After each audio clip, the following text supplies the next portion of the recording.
আসসালামু আলাইকুম ভাই বোনেরা, আশা করি যে যার অবস্থানে বসে সবাই অনেক অনেক ভালো আছেন। আলহামদুলিল্লাহ আমরাও বেশ ভালো আছি। তাই নতুন দিনে নতুন একটা রেসিপি নিয়ে আসলাম। আজ আমি বানাবো হায়দ্রাবাদি বিরিয়ানি। তবে এ ধরনের বিরিয়ানিগুলো আমরা সাধারণত একটু কমই খেয়ে থাকি, এর স্বাদটা একটু ভিন্ন রকম হয়ে থাকে। তাই এখানে আমি 1 কেজি পরিমাণে মুরগির মাংস নিয়ে গেছি। মুরগির মাংসগুলো একটু বড় বড় সাইজের কেটে নিয়েছি। তাই এখানে আমি টক দই আর লেবুর রস দিয়ে দিলাম। তাই বিরিয়ানির মশলাটা সম্পূর্ণটাই দিয়ে দিলাম। তা এখন আমি পেঁয়াজ বেরেস্তাটা দিয়ে দিব। আর পেঁয়াজ ভাজার যে তেলটা আছে সেই তেলটা আমি দিয়ে দিলাম। তা এখন হাত দিয়ে ভালো করে আমি ম্যারিনেট করে নিব।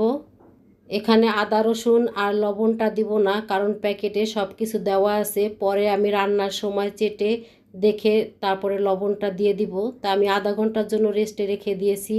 তা পেঁয়াজ ভাজার যে তেলটা ছিল সেখানে আমি অল্প পরিমাণ পেঁয়াজ দিয়ে দিলাম। তা পেঁয়াজটা আমি হালকা বাদামি করে ভেজে নিব। তা বাদামি করে ভাজা হয়ে গেছে। এখন ম্যারিনেট করা মাংসটাকে আমি দিয়ে ভালো করে আমি কষিয়ে নিব। প্রতিদিনের মতন স্মরণ করিয়ে দেই, ভিডিওর এই পর্যন্ত এসে যে সকল ভাই বোনেরা একটা লাইক দিতে ভুলে গিয়েছেন, প্লিজ ভাই বোনেরা একটা লাইক দিয়ে পুরো ভিডিওটা দেখার অনুরোধ রইল। আর আমার এই রেসিপিটি যদি কোনো অংশে একটু হলে ভালো লেগে থাকে তাহলে শেয়ার করে দিবেন। মাংসটাকে আমি 10 মিনিটের মতন কষিয়ে নিয়েছি। তা এখন একটু চেটে দেখলাম এখানে লবণের পরিমাণটা কম আছে, তাই আমি হাফ চামচ পরিমাণ লবণটা দিয়ে দিলাম। তা কষানো হয়ে গেছে। এখন আমি পরিমাণ মতন পানিটা দিয়ে দিব, কারণ মাংসটা সিদ্ধ হতে যে পরিমাণ পানি লাগবো সেই পরিমাণ অনুযায়ী আমি পানিটা এখানে দিয়ে দিলাম। তারপর এখন ডেকে আমি 10 মিনিটের মতন আবার রান্না করব। তা 10 মিনিট পরে আমি আবার ফিরে আসলাম। তবে অফ ক্যামেরায় আমি আরও কয়েকবার লাড়া দিয়েছি, কারণ নিচে লেগে গেলে ফ্লেভারটা নষ্ট হয়ে যাবে, সেদিকে খেয়াল রেখে মাংসটাকে রান্না করতে হবে। তা মাংসটা আমার পরিপূর্ণভাবে রান্না হয়ে গেছে। তা এখন আমি নামিয়ে নিব। আজকে আমি হায়দ্রাবাদি বিরিয়ানিটা পোলাও চাল দিয়ে রান্না করব। তা পোলাও চালটা সিদ্ধ করার জন্য এখানে আমি পরিমাণ মতন পানি দিয়ে দিলাম, সাথে লবণ দিয়ে দিচ্ছি আর অল্প পরিমাণ সয়াবিন তেল দিয়ে দিলাম। তা আমি আধা ঘন্টা চালটাকে ভিজিয়ে রেখেছিলাম। তা এখন আমি চালটাকে দিয়ে দিচ্ছি।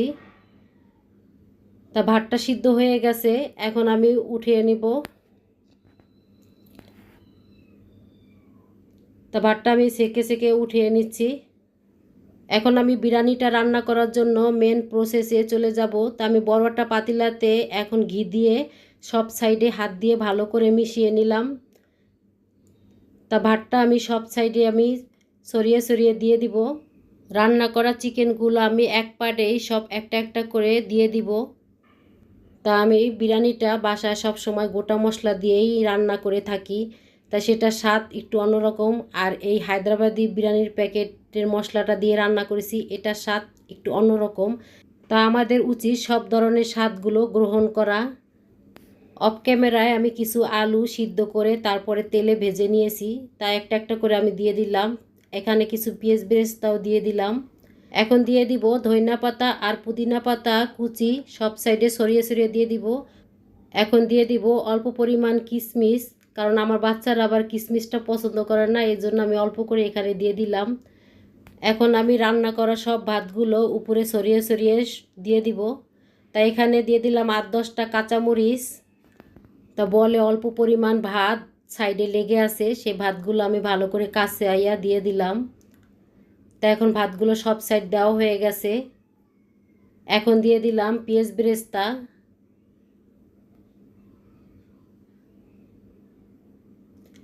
সাথে দিয়ে দিব পুদিনা পাতা ধনিয়া পাতা কুচিটা, সুগন্ধি লেবু স্লাইস করে কেটে নিয়েছি। তা একটা একটা করে আমি এখন সাজিয়ে দিয়ে দিব, কারণ এই বিরিয়ানিটাতে এই লেবুটা ব্যবহার করে।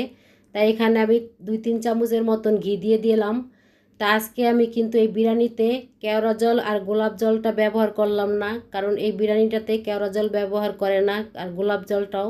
আধা কাপ দুধে জর্দা রং মিশিয়ে আমি দিয়ে 15-20 মিনিটের জন্য এখন দমে রেখে দিব।